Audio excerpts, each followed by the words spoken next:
Hello everyone, and welcome back to the Secret World. We are here inside the training grounds of the Illuminati and are to figure out kind of what weapon we want to take with us.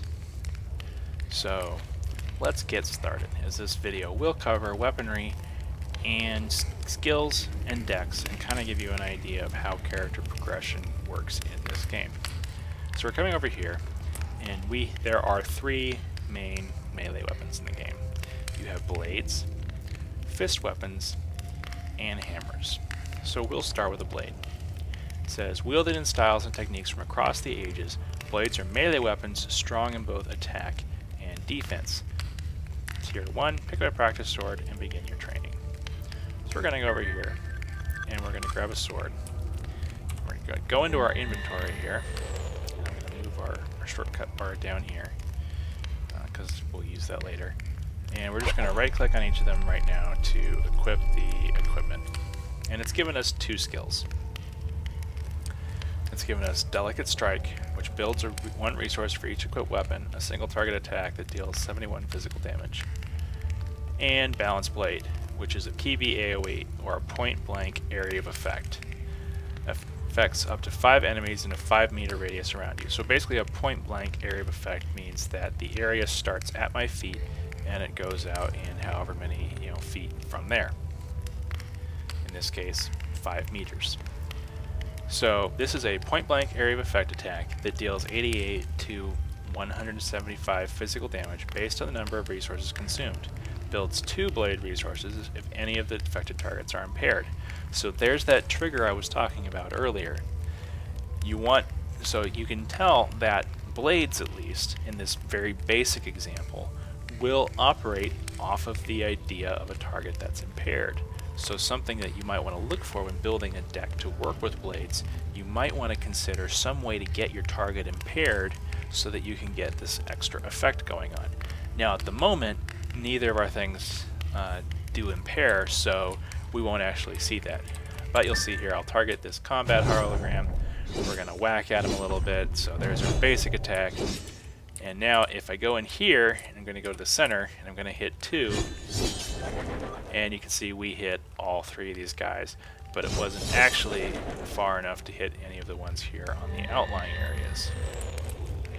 And now it has granted us some skill points and some ability points. We'll cover those later. I just kind of want to show off each of the weapons first. And use Delicate Strike. I did use it. Oh, because it wanted me to do it in the other order. Okay, well, there. Delicate Strike on a hologram. So we've done the blades. Now we're going to try the fist weapons. Fist weapons allow both furious destructive power and healing potential. So while the blades provide attack and defense, in which case you may want it if you're more of a tanky character, fists provide attack and healing. So this is one of the available healing styles in the game. And again, we're going to grab a fist and re-equip them all, and we can get 2 abilities. First one here, Claw, builds a resource for each equipped weapon and a single target attack that deals 72 physical damage. So again, just your basic builder. Skill 2, Hog Wild, Cone, affects up to 5 enemies in a 5-meter long 60-degree cone in front of you. Consumes all fist resources. A Cone Blast attack, again there's a keyword, so things that affect blast attacks or trigger off of blast attacks would trigger off this, that deals 87 to 87 physical damage based on the number of resources consumed. Gives you the Savage Sweep effect, causing the next fist resource consumer you activate to deal 5 physical damage in an area around you. So there's a specific fist type of ability. So in this ability, for example, you probably want to make sure that you have a second fist consumer, simply because if you do the next, so you would build up with the first one here, so you build up resources, you then use Hog Wild, which gives you the Savage Sweep effect, you build up resources again, and you use a different consumer, which then would do additional 5 damage in an AoE around you. One thing I didn't mention when we were doing with the blade is how melee resources work, and you'll notice that we have a new bar here under our character, and this is our fist resources. All melee resources are on your character, and they start at the max, which is 5. And they will slowly regen out of combat, and in combat you'll build them with your normal builder abilities. So it operates a little bit more like a rogue's energy in World of Warcraft, if you're familiar with those. So it allows you to basically walk up to one of these, target a combat hologram here, and we can actually use our consumer right off the bat. And you'll notice that we are slowly recharging, and that we hit both these 2 combat targets, but we did not hit this one because it's a cone attack, so it's extending out in front of us here. And so now we can use Claw here, and if we weren't at max already, so I'm going to go to consume them all, and you'll see that we're now regenerating resources. We also have gained the Savage Sweep effect. And one thing that I forgot with the sword, passives. So we have actives, we have passive skills. And I apologize for not showing you the 2 that we got with the blade. But the passives are always always active. You don't have to activate them. So in this case, we've got 2 passive abilities. Equipped Sharp Claws, so our claw also causes the target to become afflicted with a damage over time effect that deals 10 physical damage for every second with 10 seconds. So in this case, what this does is it changes our claw ability slightly so that it applies the afflicted effect and a bleed. So anything that triggers off of afflicted might be useful here. We also have Lick Your Wounds. Whenever you attack, you gain a single stack of heal over time effect that heals 2 every second per stack for 3 seconds. The effect can stack up to 5 times. So every time I hit somebody, and you'll look down at my buff bar here, here's the Lick the Wounds buff going all the way up 5 and staying there. And it's there for about 3 seconds, and you'll notice as I wait here, well, you would if I had any damage to me. You see green numbers come up as it's healing me. And you can see that our target has the Sharp Claws debuff here that is periodically doing damage to him. Hammer is our next ability here, or our next weapon. Grab the hammer. Equip all our items. And because I forgot to read out, so the hammer, a heavy-hitting, blunt weapon of choice in the secret world. Hammers apply great force at close range. So the hammers are, for the most part, melee damage dealers. So what have we got here? We've got Smash, which builds 1 resource and does a single target attack, deals 72 physical damage. Again, your standard builder. And Hell to Pay. This is a column. Affects 5 enemies in a 4 meter wide by 5 meter long area in front of you. So it's a straight line, straight in front of your character, that it'll affect. A column blast attack that deals 90 to 177 physical damage based on the number of resources consumed. Our passives are below the belt. Whenever you hit with Smash, which is our builder here, the target also becomes weakened by a single stack of the debilitated effect, which reduces all damage dealt by 3% per stack or up to 10 seconds. The effect can stack up to 10 times. So that's debuffing our target so they deal less damage to us. Then we have Brawler, which just increases our crit power by 15%. So we're going to target him. We're going to use Hell to Pay, and you'll see that that is a nice wide column there. And we can use our basic smash attack there. And let me get rid of this tutorial here about skill and ability points. So that is your basic selection of melee weapons. Now we're going to move on to ranged weaponry, of which there is the shotgun, pistols, and assault rifle. The shotgun is a medium-range weapon that provides great utility for engaging multiple enemies. In other words, this is going to be essentially your ranged AoE weapon.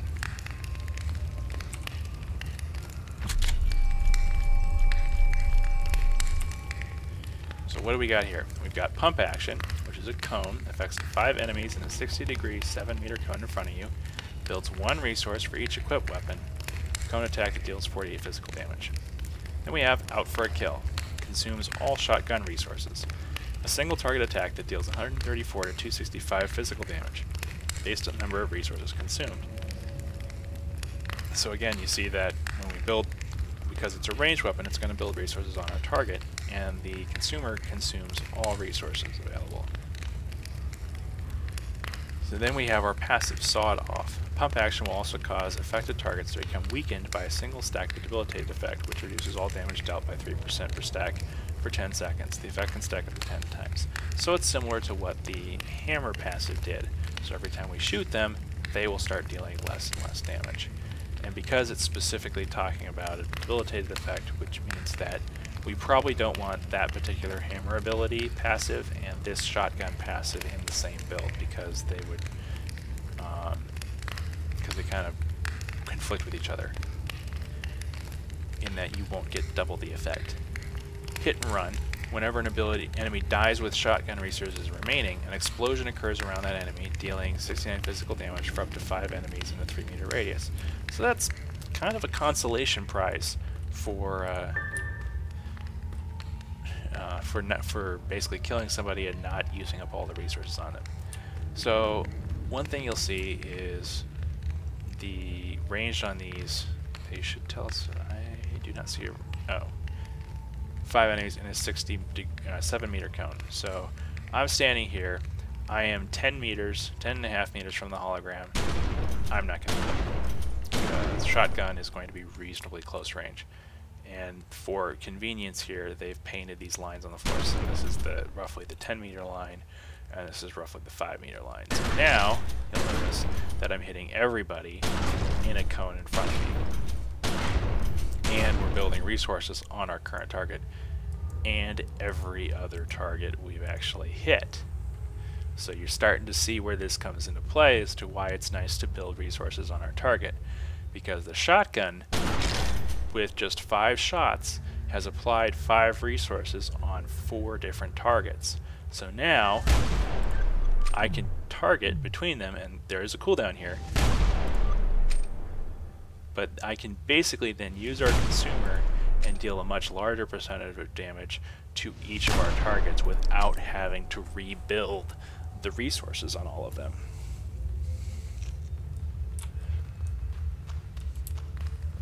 And the shotgun is pretty unique in that aspect. Pistols. Dual pistols are medium-ranged magical firearms with a wide variety of unique tricks. So these are basically going to be, again, medium-range DPS, but focusing more on utility. So we've got our pistols equipped. The business builds 1 resource for each equipped weapon, a single target attack that hits 3 times, dealing 24 physical damage per hit, and shootout. This is channeled every half second for 2.5 seconds. Consumes all pistol resources. A channeled focus attack, there's that keyword again, so if we have something that triggers off a focus, that deals 61 to 91 physical damage per hit based on the number of resources consumed. So we're going to go here, and now we're going to shoot at it. Like so. And again, because this is a ranged weapon, you'll notice the resources are building on the target. In this case, these are red pistol resources. And they have a different shape as well to help differentiate what it is. And he's the only one that got the resources built on him because he's the only one we're targeting, and this particular weapon is not currently doing AoE damage. Now, we can use our other ability, which channels. Now I want to show you something here too. Unlike a lot of other MMOs, we're going to go into channeling here with our second ability, and I'm going to be able to move around. This game does not pin you to the ground when casting. You can keep moving at all times. And I forgot to talk about our passes. This is Magnum, so the business also causes the target to become weakened by a single stack of the corrupted effect, which reduces the effectiveness of heal, barrier, and leech effects by 5% per stack for 10 seconds. This effect can stack up to 10 times. So one of the really nice things about pistols is if you're facing an enemy that heals himself, is you can slot some pistol related stuff, equip some pistols, and reduce the effectiveness of his healing, thereby making him easier to kill. So that's kind of where some of the puzzle aspect of combat starts to come into play. Hothead.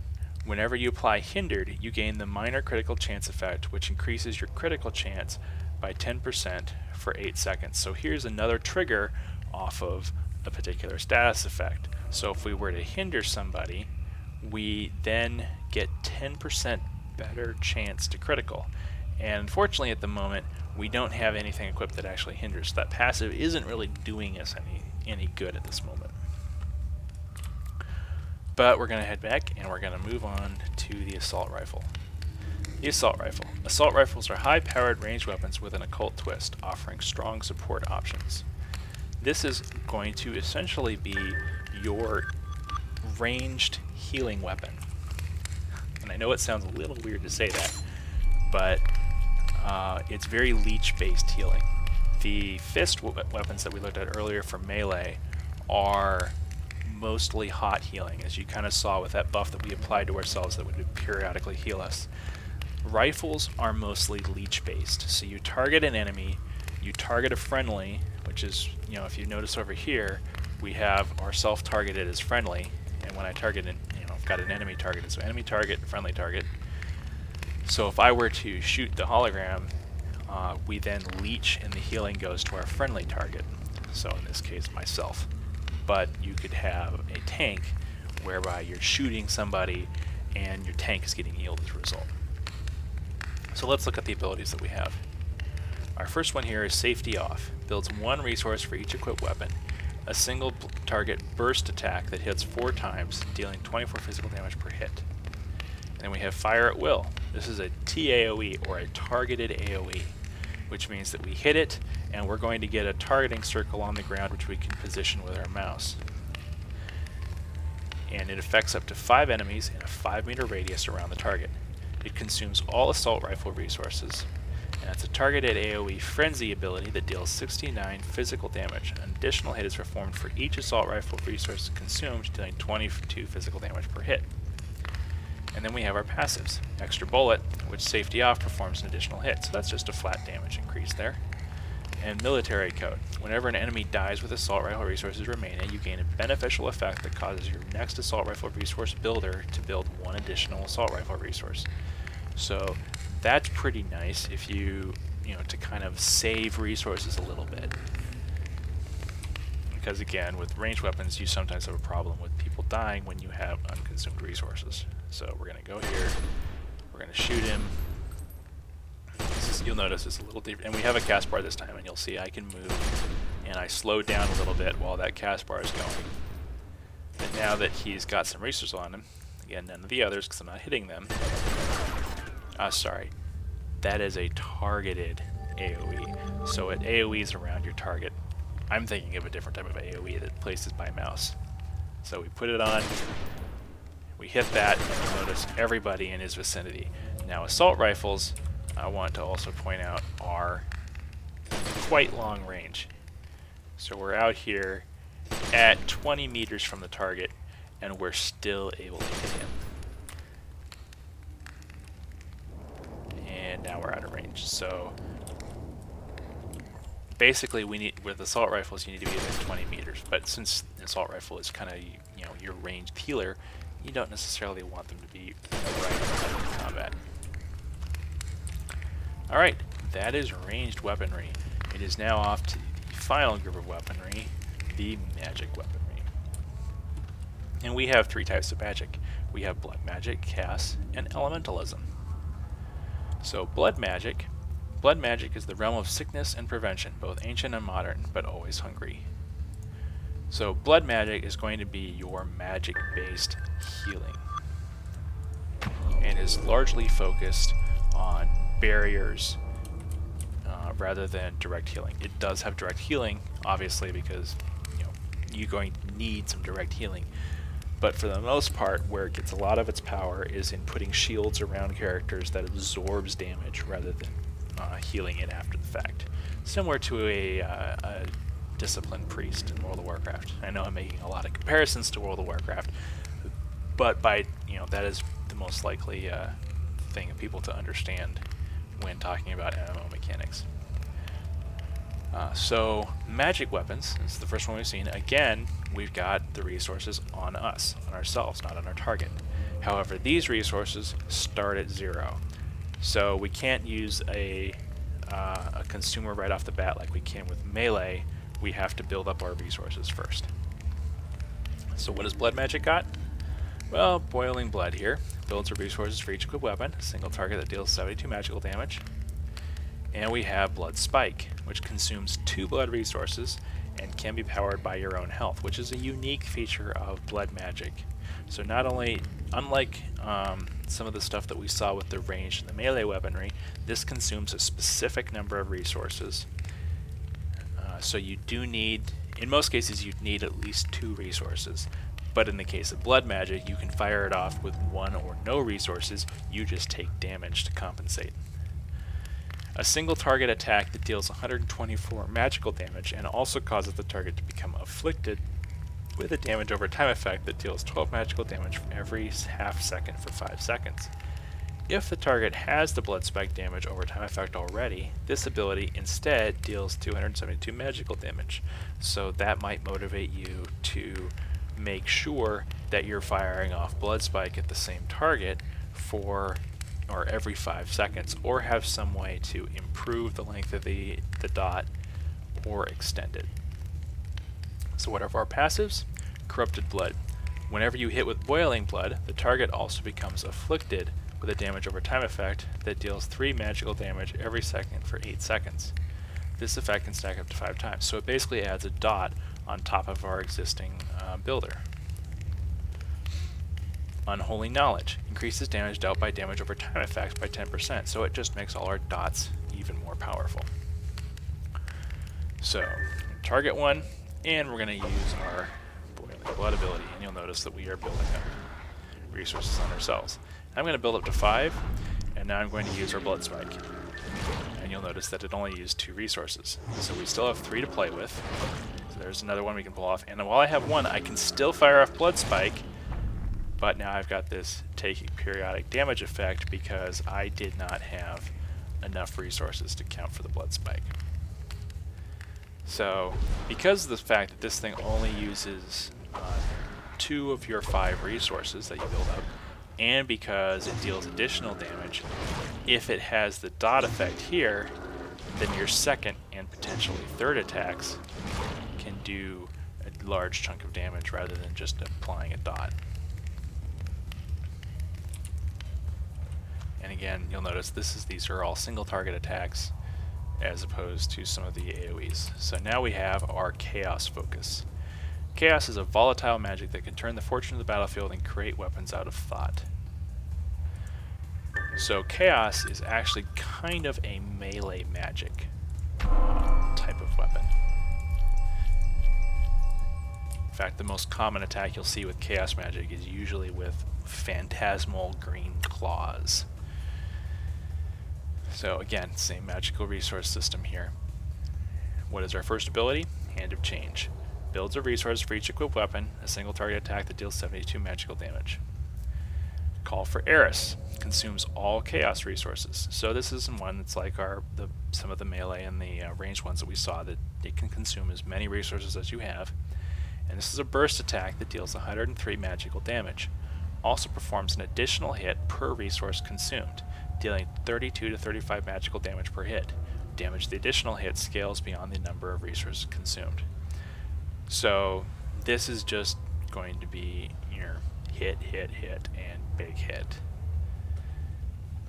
So Entropy is our first passive. Whenever you critically hit or penetrate with Hand of Change, it builds 1 additional resource, which helps if you've got a high crit chance or high penetrate chance, which can come from either gear or from other passives or actives. If you remember, one of our other weapons that we looked at earlier increased our chance, or had an ability that increased our chance to crit. So then we have Gnosis. Whenever you hit a weakened target, there is a 33% chance to perform an additional hit, dealing 16 magical damage. So we will do that, and you'll notice that, oh no, nobody's in range. And that's because this, basically, a melee attack, where we're punching him with green fists. Now we're going to use our big one, and again, another melee attack. So Chaos Magic is essentially kind of your melee mage.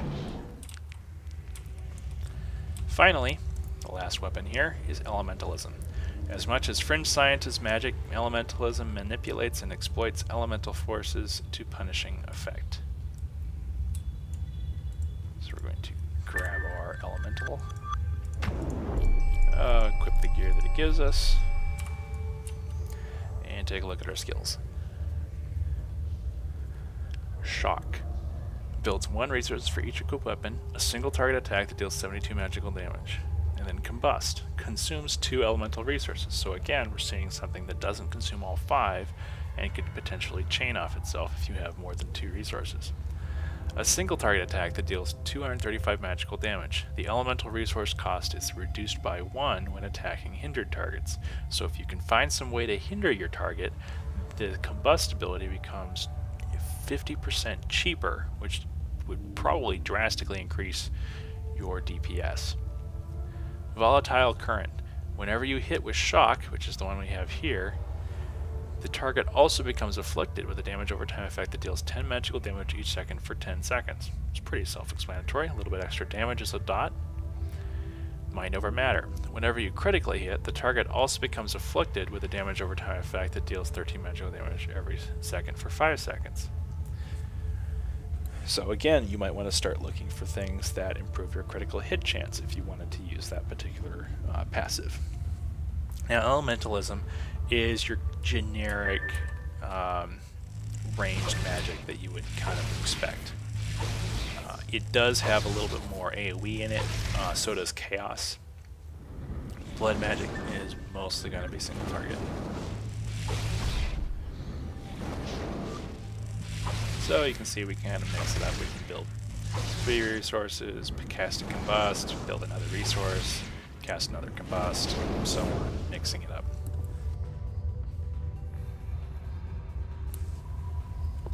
So, now that we've kind of looked over all the various weapon possibilities, you might be wondering, well, how do I even pick?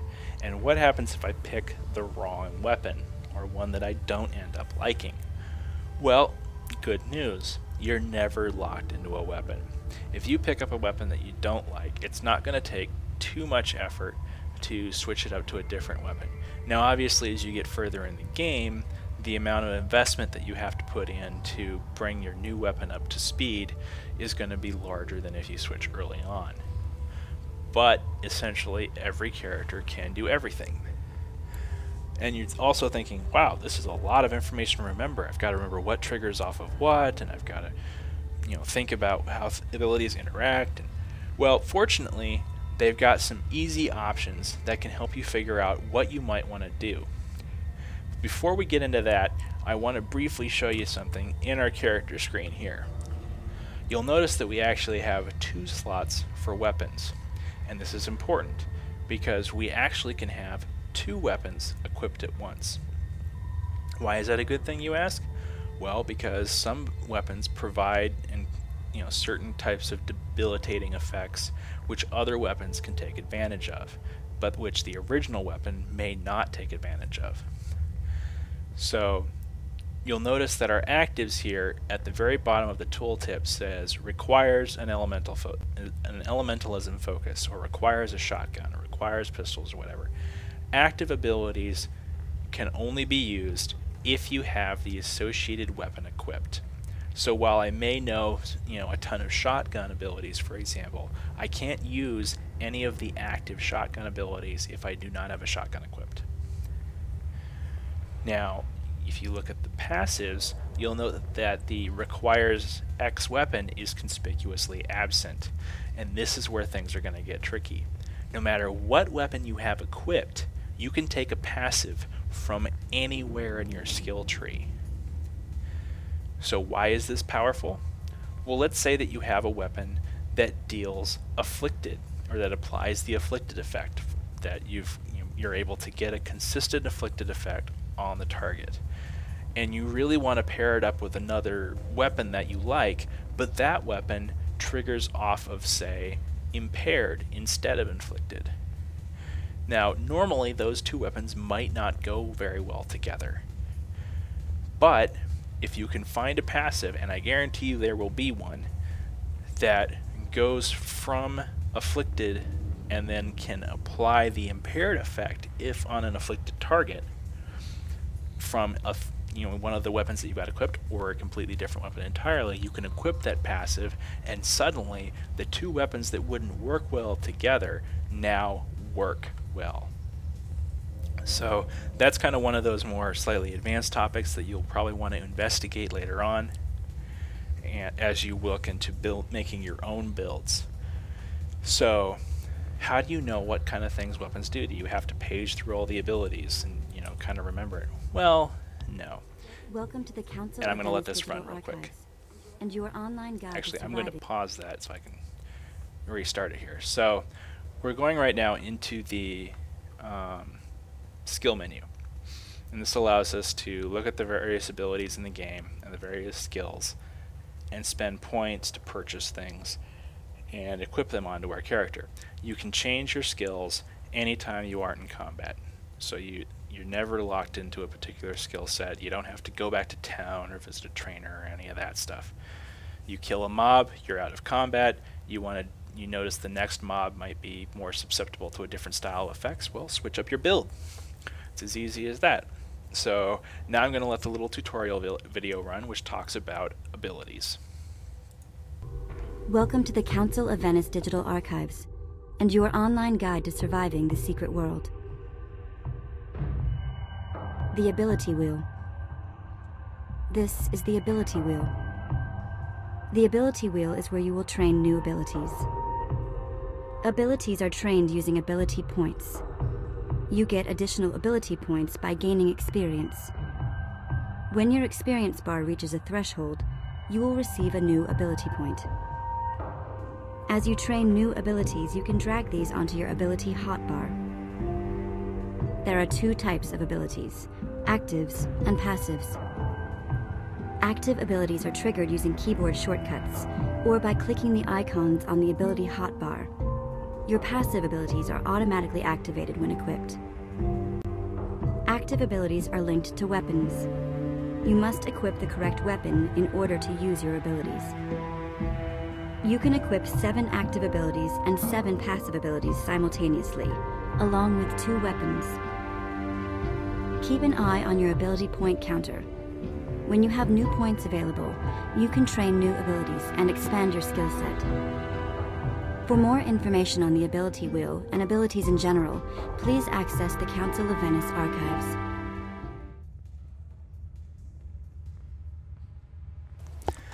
So there you go, kind of a brief little overview from the game as to how this all works.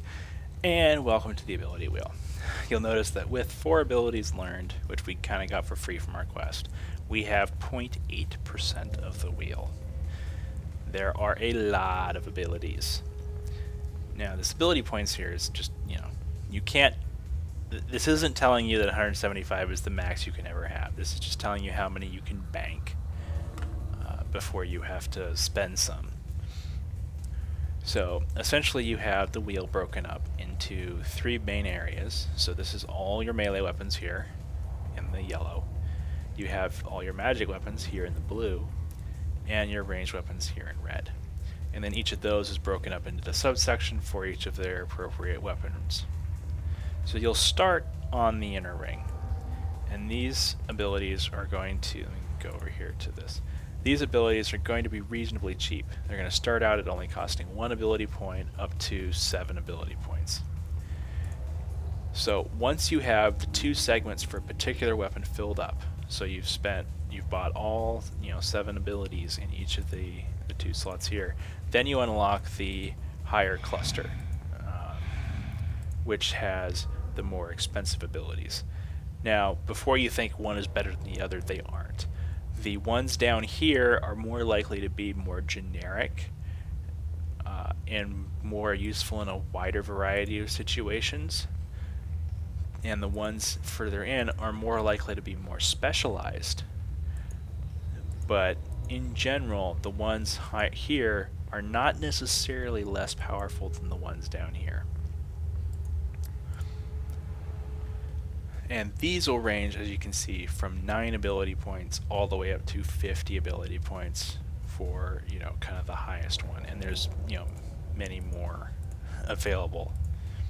for any particular weapon.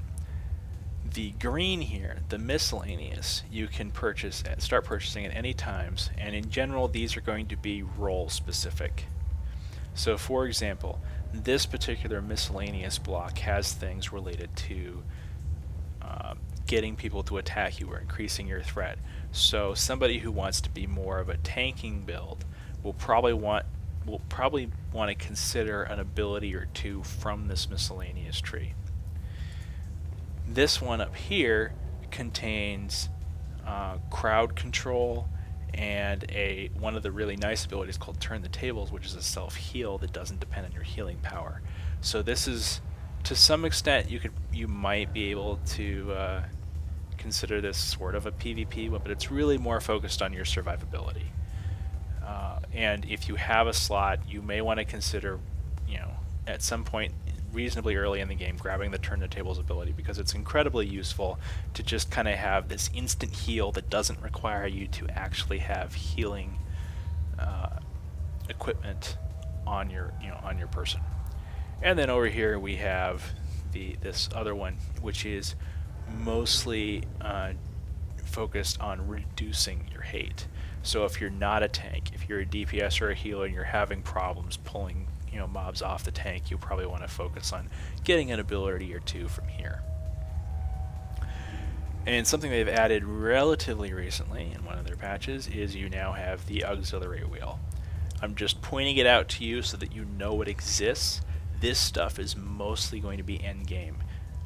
All the abilities here cost 50 AP each, so you're probably not going to be putting points into them until you're much later on in the game. And you can only equip one active and one passive at a time in the 8th ability slot here that is currently blanked out because we haven't done the mission to unlock it yet. So that's a high level thing. We won't be really going over that, just that's what that is. If you see it in your game and you're kind of curious about it. So we were talking earlier about how do I remember what does afflicted and what triggers off of afflicted, or any one of these other status effects. Well, over here we have this ability search, and this is kind of like Google for your abilities. So you can limit it to all abilities available, or only the ones you purchased, or only ones that you could buy, or ones that you can't buy at the moment. And you can some other filters up here. But in general, for example, let's say we really like damage over time effects, which we know is an afflicted base. So we can search for afflicted, and now we've got a list of 53 passives and actives that all have afflicted in some manner. So for example, this particular ability, which is a blade ability, has an additional effect if your target is afflicted. This passive here, which says that whenever you critically hit an afflicted target, you trigger a chain. And the interesting thing about that is you might have things that go off of chains. So now you've got that equipped, you're applying dots to your target, and you critically hit him. Now you've got a chain which might unlock other skills that you've got equipped. So you kind of see how we're building these things to all interoperate. And this search menu will help a lot when trying to find things. And it isn't just searching for effects. You can search for anything that's got, it's a burst ability. You can search for any AoE abilities, for example. I can search for, pistol. So there's, pistol abilities. So in general, if you've got something that you're interested in, you can find it here, and this will help you build decks and things. And I keep using the word deck, and you probably don't realize what it is, but a deck is going to be basically a collection of 7 or 8 active and passive abilities. And you can build your own decks, but if you're completely overwhelmed and confused, and I highly recommend this for new players, is open up the Decks tab here on the left, and then from this drop down you'll get a list of predefined decks that Funcom has come up with that have pretty good synergies between all the various abilities and such. And they're divided right now into two parts. You have ones that are prefixed with starter here, and those are restricted to only abilities that you can get from the inner wheel. So you may want to focus on those at first. If you're worried about ending up in a situation where you're completely non-functional, you might want to start with a starter deck. It won't take you too terribly long to actually get a full starter deck, so it's a good starting point if you're confused and you want to figure out a good way to kind of get started. The rest of these here will actually involve skills from the outer ring and are probably more for mid slash some late game play. And those will really kind of show you different interesting ways to build decks and to combine abilities and things. So what we're going to do now is we're going to look through our starter decks and pick something that looks reasonably interesting for us to grab. Oh, and I should mention that each of these decks that comes with an outfit. So if we were to get all the passive and all the active abilities in the deck, we could claim a reward that basically gives us a clothing outfit that looks pretty similar to the artwork that they have here. So if we're, you don't necessarily have to want to get all the decks, but by doing so you also get a little bit of a bonus in terms of the way your character looks. So in general, you have your outfit here, you have your basic description as to what your deck does, you have the weapons that the deck use, and the active and passive abilities. And now that we have a deck selected, for example this Cage Master here, which is Fists and Blood, you'll notice that we've got little red icons. And these will show us where the skills that belong to the deck are. So, for example, you can see here when I mouse over this thing, you've got a couple of different abilities here that have little yellow and red dots next to them, and those are the skills that are involved in this particular deck. So we want something probably that will be not too bad to use, but also reasonably interesting.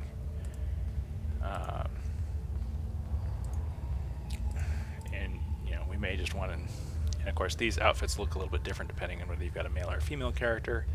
I should also mention that these, I guess you could call them advanced decks because they aren't starter, are unique per faction. This doesn't mean that you can't essentially build the same set of abilities if you're in a different faction, you just don't get the costume. So the Bounty Hunter is an Illuminati exclusive in terms of the outfit, but there's no reason somebody couldn't just give you the list of passive and actives on a Templar character and you could use it on a Templar, you just don't get the Bounty Hunter outfit.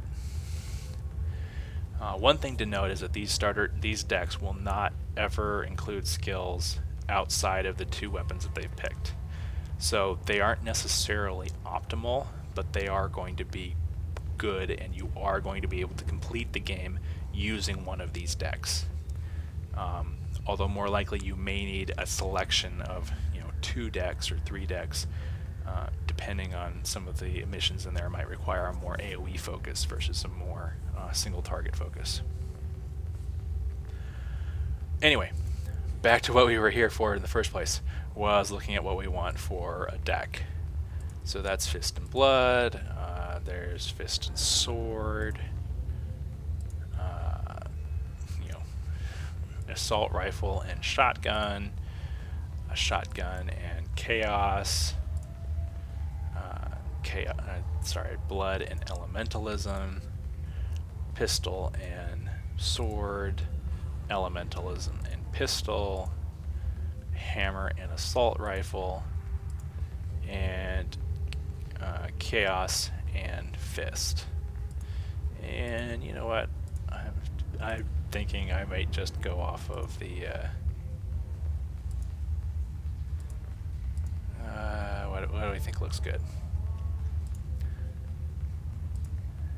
Because that's going to be a pretty good close range build.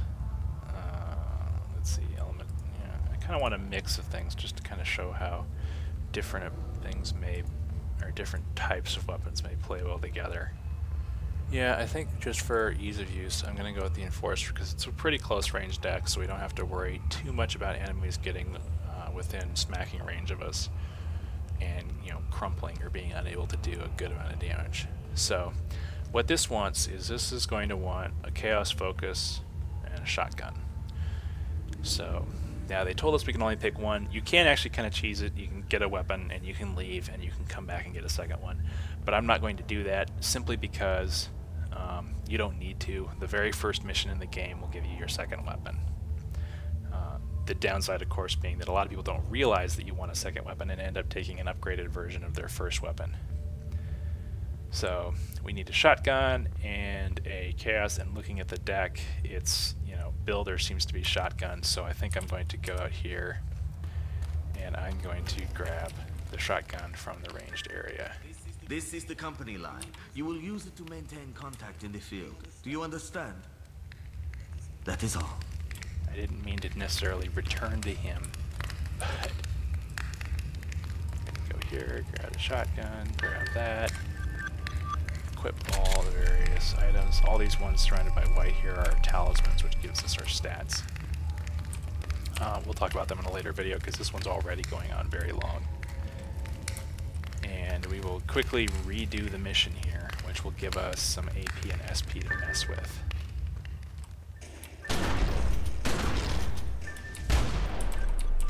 There we go. So now we have 2 ability points, and we're going to go in here, and we've got our deck currently selected, so what do we got? Well, we can go here and we can get the next ability in our deck, which is Dead on Target, for 2. Or we can get Powder Burn and Gunsmoke from Control. What do they do? Powder Burn. Let's see. It's a strike that deals damage or more damage if you hinder the target. I don't think we have a way to hinder targets just yet. We can weaken them, but not hinder them. And what have you got? Come on, let me click on you. Let me click on you. There we go. Increases damage dealt by 10% to shotgun abilities. So I'm just going to go with that because, you know, hey, more damage. So buy. It automatically equips us for us. We could, you know, drag it around and equip it in a different slot if we really wanted to. I didn't mean to de-equip it, but I can equip. And then, you know, that might be faster than dragging it down, just to select from there. So now we're going to go to the skill point area, and there will probably be another tutorial video which I will shut up for. Welcome to the Council of Venice Digital Archives, and your online guide to surviving the secret world. Character skills. This is the character skill interface. You can train your weapon and talisman skills using skill points. You receive a new skill point when your experience bar fills up. Every weapon has 2 different skill paths. These will vary based on weapon type, although damage is always one of the 2 paths available. Distribute your skill points in order to focus on a specific playstyle.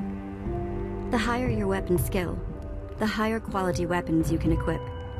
You will also need to put skill points into your talisman skills in order to equip higher quality talismans. Whenever you see the skill point icon, make sure to open the character skill interface in order to distribute your new points. For more information on character skills, please access the Council of Venice archives. And there's our quick skill point tutorial. So as the video said, the skills are going to determine the highest quality level of things that you can equip. This game does not have levels in this traditional sense of most MMOs. Instead, it's got quality levels on the weapons and armor. So if I mouse over the shotgun, you see in the tooltip next to you've got the name on top of the actual item. Under that you've got the type, which of course in this case is shotgun, and then in parentheses you have QL0. That is the quality weapon or the quality level of the weapon. It's the same for your talismans. So you've got here, this is a belt, which is classified as a waist talisman, and it is QL0. So that's where that's what they're talking about with quality level for these. So essentially, if I remember correctly, let's see, you are going to need to equip a quality level 1 weapon, I do believe that you need... I think you can equip quality level 1 with just a skill level of 0. But either way, they are related, and they are either equivalent or they are one more. No, they got to be equivalent, because obviously the highest level of the game is quality level 10, and you only have 10 skill points in any particular one. So these you may want to sit on for a little bit, just because early on you're going to be skill points you get at about a third the rate you get of ability points. So you don't want to necessarily be in a situation where you've got an awesome new weapon or an awesome new talisman and you can't equip it because you haven't quite put enough points into the tree yet. So if you don't have a pressing need to put them into the skill tree, you should probably just hold on to them and wait to get an upgrade that needs a higher point in a particular tree. With that being said, however, increasing the amounts of points in a particular tree, especially the weapon trees, means that you do become a little more powerful and less likely to get what's called a glancing hit, which is, you hit him but you do a very small amount of damage. So if you find yourself glancing a lot, you may want to consider upping the skill level of your weapon, even if you don't need it to equip the current stuff that you have. So we've got a shotgun equipped. We're going to go ahead and put one into... Shotgun has a damage line and a support line. Damage line is, as soon as the tooltip appears up, CQC, your shotgun abilities deal 2 physical damage based on the proximity of the target. So that basically means you get closer, you deal more damage. And they've got support, reinforcement. When deploying any shotgun turret ability, your defensive target takes 2.7% less damage from all sources for 5 seconds. We don't have any turret abilities yet, so I'm going to actually put the point into damage. And you'll note that getting skill level 2 is going to require 2 skill points, so it's exponential. You're going to need 3 for 3, 4 for 4, and so on and so forth, until you need 10 skill points for the very last skill point there. And we could put it into our other weapon, which I believe was Chaos, but I'm going to sit on that for now because we don't have it, and I don't need to increase any of my talisman ones yet, so I'm going to sit on it there because I'm not going to get skill points very rapidly, and so I'm going to want to allocate this last point based on whatever talisman or weapon I happen to get next. Whew. Wow, we're talking a lot, and there's still stuff we can talk about with talismans. I don't think I'm going to do it in this video. In fact, this is probably a great place to call it, just because... Actually, let's get out of here real quick. Pick up our phone.